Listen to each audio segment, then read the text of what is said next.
I had an injury in my shoulder from work, and I went and saw a doctor. After seeing him going to physical therapy and having an MRI, it was determined that I needed surgery and that my labrum had tore. If it's a major tear, they have to drill a hole and put an anchor into your bone and then tie it down to it. And mine was apparently major tear because he drilled a hole in and tied it down. So I have surgery and I don't recover very well. In fact, I almost get worse where I can't now move my shoulder at all. And then I had a second surgery where they just put me under, the same doctor put me under anesthesia and did a movement of my arm to try to break up scar tissue. And I still wasn't up to par where I should be. Ended up going to get a second opinion, and the second doctor found that the first doctor had placed the anchor in the wrong part of my shoulder bone, because he had to drill a hole and put the anchor in, and he placed it in the wrong spot.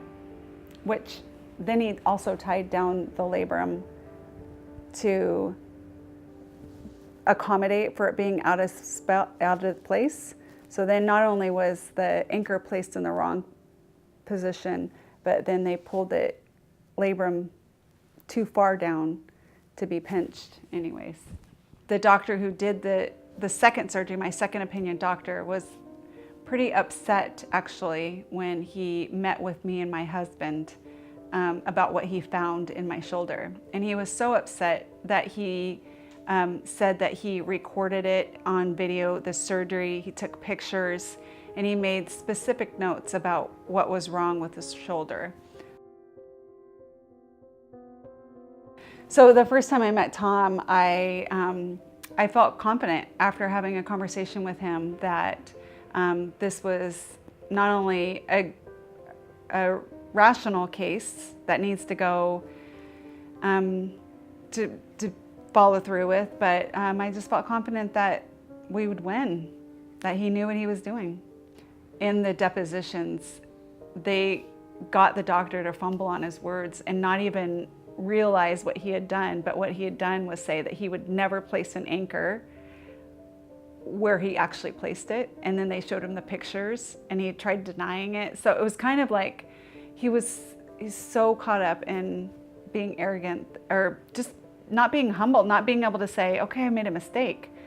Honestly, I think we can all make mistakes and we all have to be held accountable to them. But in a private situation when we were willing to negotiate, he still was not, he still was refusing. And after he had opinions and the second doctor say this was wrong, he still had a hard time admitting it. He still couldn't admit it was wrong, even with pictures. And so really what I wanted out of this was for him to say, just be accountable for what you did. And maybe that's unrealistic. I don't know, but he had to be accountable for it.